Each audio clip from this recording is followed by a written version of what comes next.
Tell me about a time when something horrible happened to you on social media. Oh yeah. Well, surprise, surprise, it relates to rescue dogs. I have a lot of people that I face with, even all the way out on the East Coast. And there was a pup in Virginia where I actually have the aunt of a friend out here lives who also does rescue work. And it seemed like none of the big groups had caught wind of this dog. So once again, I was tempted. And I asked my friend to go, which she was willing to go meet the dog, kind of check it out and stuff. Well, what I didn't know, because I move very quickly when I do this, is a very big rescue group had already expressed an interest, but they do it very behind the scenes, so it wasn't on any posts that I could see. Well, the next thing I know, I get messages and stuff. Oh my God, actually right on to this woman, the head of it was furious, blamed me for getting in the middle and negatively affecting a rescue that was almost already a done deal, and I just made hard work harder for people, and it wasn't fair to them, and it wasn't fair to the dog, and it didn't matter what I said. She was like, lash back, lash back, lash back. Oh my gosh, I've never, she just like dumped. Just very angry at me. And on Facebook, so I know that other people are, it's not like she messaged me. So there so she posted this on your wall? There for the world to see. Yeah, she's just started a conversation, and I got so furious. It took me a while to occur to me to stop and block her. So I'd have to say that was one of the worst things, because she didn't matter what I said. She had her perspective. She was convinced on it, and she was just going to blast you. That's one of the worst experiences I've had. Well, the fallout is I blocked her and her organization. Now she I think's a crazy bitch, but her organization has some really good training videos and stuff, so I will recommend them if I see people saying, where can I find out about training a deaf dog? But I have absolutely nothing to do with her or her organization. She's occasionally, if I've sent, she also belongs to some of the rescue groups on the East Coast I post stuff to. And I'll occasionally see her put something in or something I put up, but I don't respond. And I ran into one other woman, she did the same thing too, and we had a mighty nice message and bitch session about it.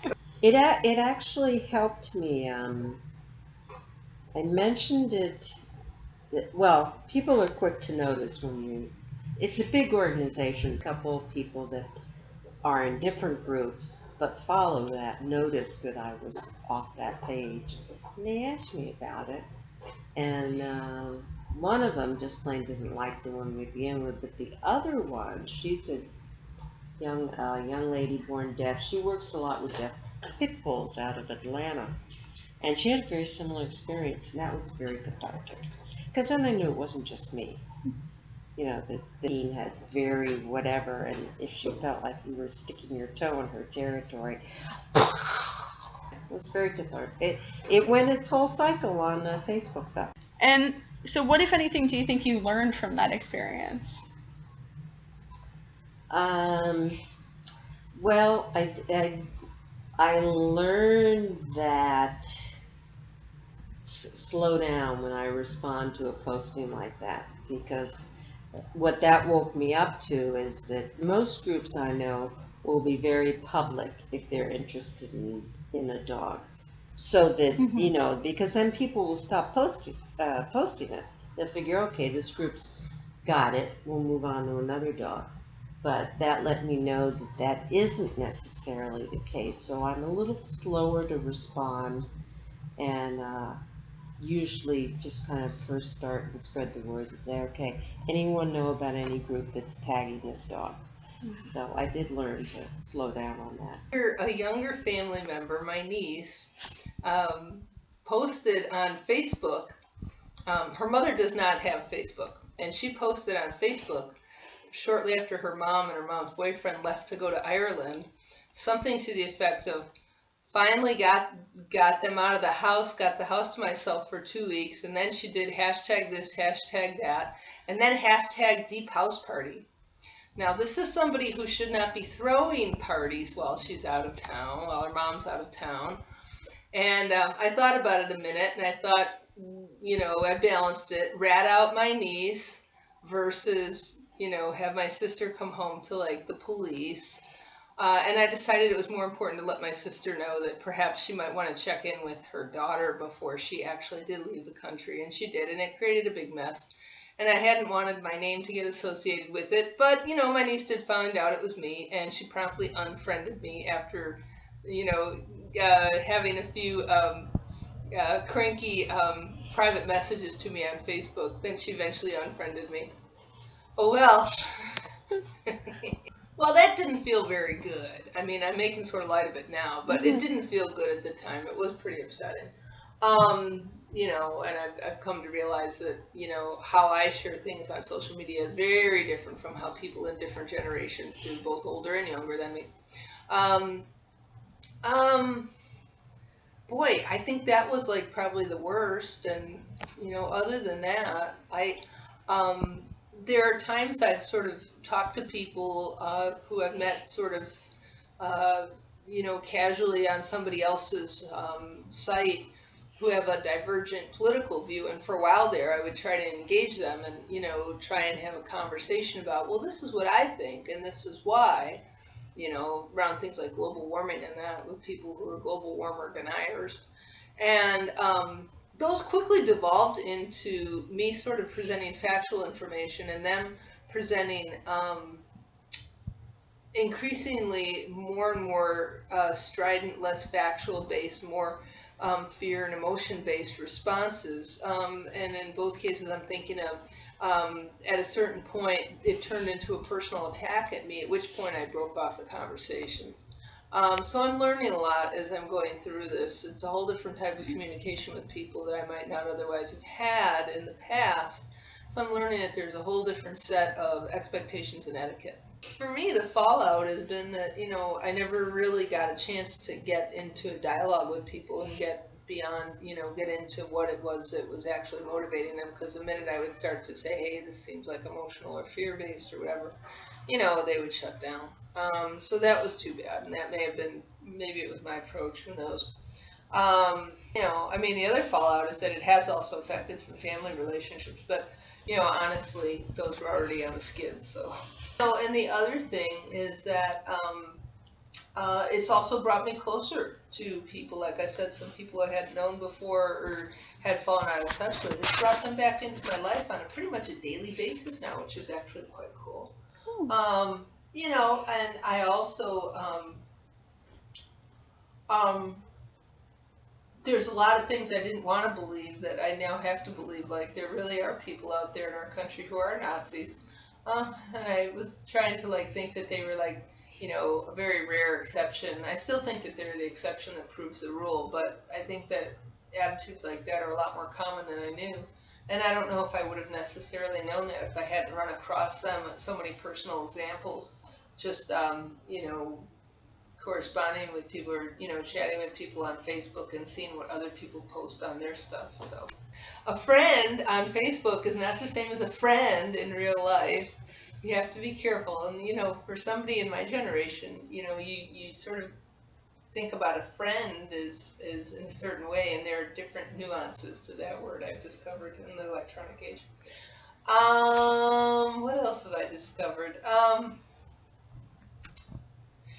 Some days I tell myself I'm being way too outspoken politically on Facebook. I should just ratchet it back. And I do for a while because I know it upsets some people. And then other days I'm like, screw it. This is what I think. And I post it. So it sort of flip-flops back and forth. But I think most people are like that. I've learned, and the neat thing though is that I've learned that I have some friends in my life, who come from a total different end of the spectrum as I do politically. But we've managed to stay friends on Facebook. We just don't necessarily always comment on everything that everybody posts. I think inside we might grind our teeth internally. But, if I know that somebody really feels deeply about this and this is like, a deeply held view on their part, and I'm not going to change and they're not going to change, I don't get into it with them. I just sort of treat them with respect. At some point I might want to question what they're thinking, but I think for actual friends that I know in real life, I would do that in person and not on Facebook. Well, it's kind of difficult to think about it at the current time because I'm not on social media very much, but what I'd probably say is a long time ago, I think I wrote a Facebook post on there that was just explaining, I guess, how a certain day went or a situation was, and I was actually asking people, hey, so this is a situation, could you help me out? And then everybody decided to take the other person's side and completely hurt me only because I forgot a tiny detail, explaining how bad the other person was. And then, it got involved at school, and then everybody had to hear the story at school. Eventually it worked out for me, but it's amazing how quickly people jump the gun on it. So I think that was probably my worst thing on social media. It kind of let me go into the minds of other people and see how quickly they are to judge over a certain few details without, hearing the full story. But I mean, and the very end result of that particular situation, it worked out. I played a couple video games and forgot about it.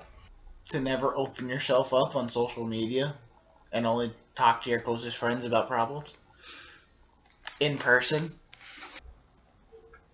I have put certain things on Facebook that my family did not like, whether it was a picture that I thought was funny and they thought it was inappropriate, or I wrote something and they take offense to that. So that's the dangers of social media. Just like texting, I can say one thing and the other person can read it and look at it in a completely different way, and rather me tell you in person something and you understand what I mean because I can see my facial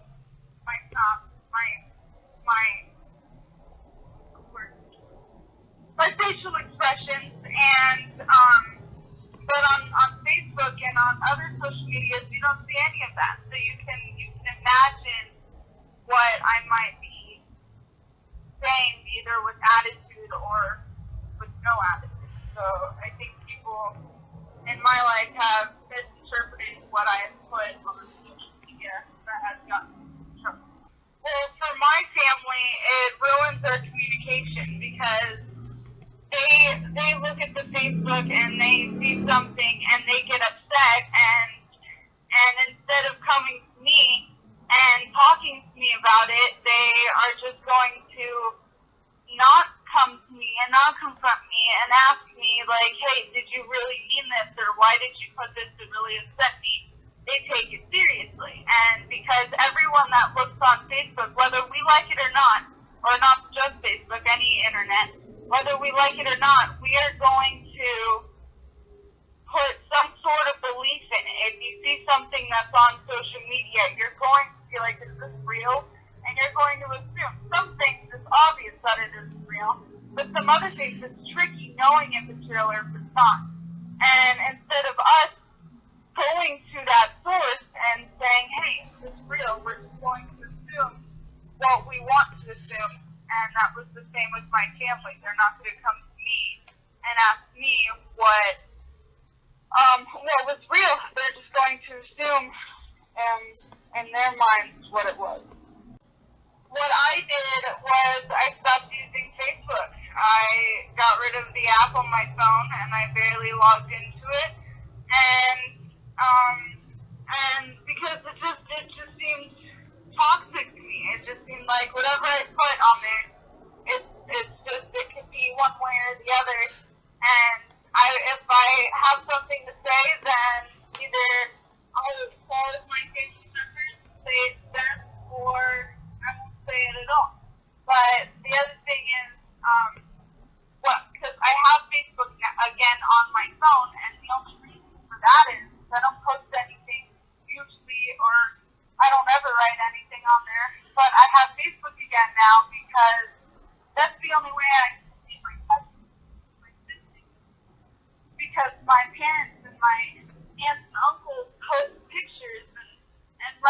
stuff then. And that's something else that I think is horrible. No one gets cards or letters in the mail anymore. It's just, oh, did you see on Facebook that I posted a picture of your little cousin the other day eating a birthday cake? And I'm like, no, because I don't have time to do that.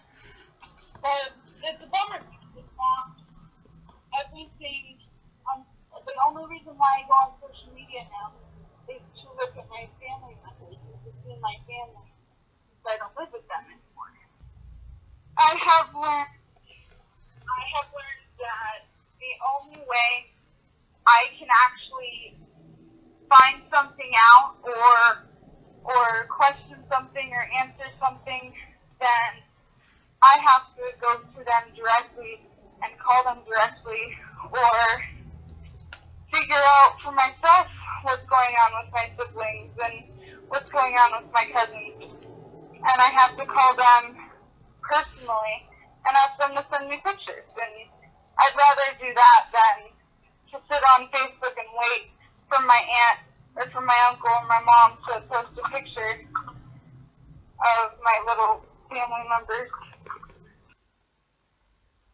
I haven't had anything horrible happen to me on social media. I mean, the worst thing was probably just being fed up with political stuff last November. Oh my gosh, it was just annoying because people just like, it doesn't even matter what was true. It was just a lot of stuff being thrown out that was, I don't know, it was exhausting. It was exhausting to look at and to hear and to constantly be thinking about, and just felt like a very tense place. Like, it's dumb because the internet's not an actual space, right? But it still contains space in your brain. So there's this psychological thing that happens that when a lot of people are logged on, you feel like the room's full, and when there's nobody there, the room's empty, right? That sort of thing. And at least for me, that's the way I experience it. And even though it's, again, not a physical space, there's a temperament that you can feel when you're engaging with it. Is it kind of happy or good? And Facebook people know that. That's why the colors are blue and white. Like, it's very non-abrasive. But during that time, it felt like everybody was shouting and angry, and it was just loud and offensive, and it was coming from both sides. So I guess that would be my worst encounter with it. Yeah, that was it. I don't say it really had a negative impact on me. I ended up checking back in because I do use it as a way to communicate, and like I have for various groups that I'm a part of, like my Bible study, if we want to know if the group has been canceled that particular week or whatever, it comes up on Facebook. So I still had to log in to do that. So I guess the fallout would be inconveniently having to be more diligent about checking that.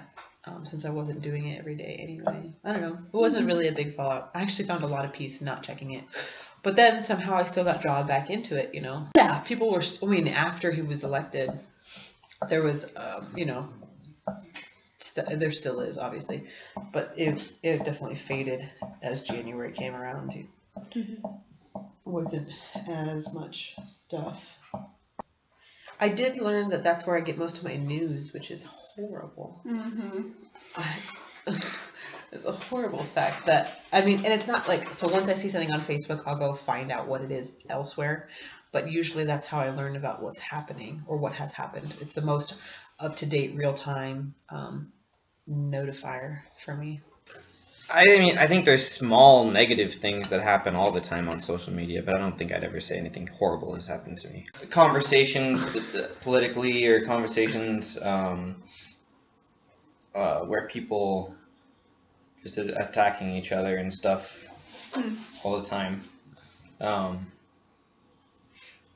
Overall, I think social media is just going kind of negative. Okay. But me personally, I've never had anything particularly bad happen. Somebody downloaded a virus through MySpace and hacked my MySpace account and destroyed my computer. Luckily though, this was when I was in middle school and didn't use that computer for much, barely was learning how to use the computer, so it didn't impact me that much. But if that happened today, it would be much worse. Don't click on links that have asterisks and periods and weird numbers in them.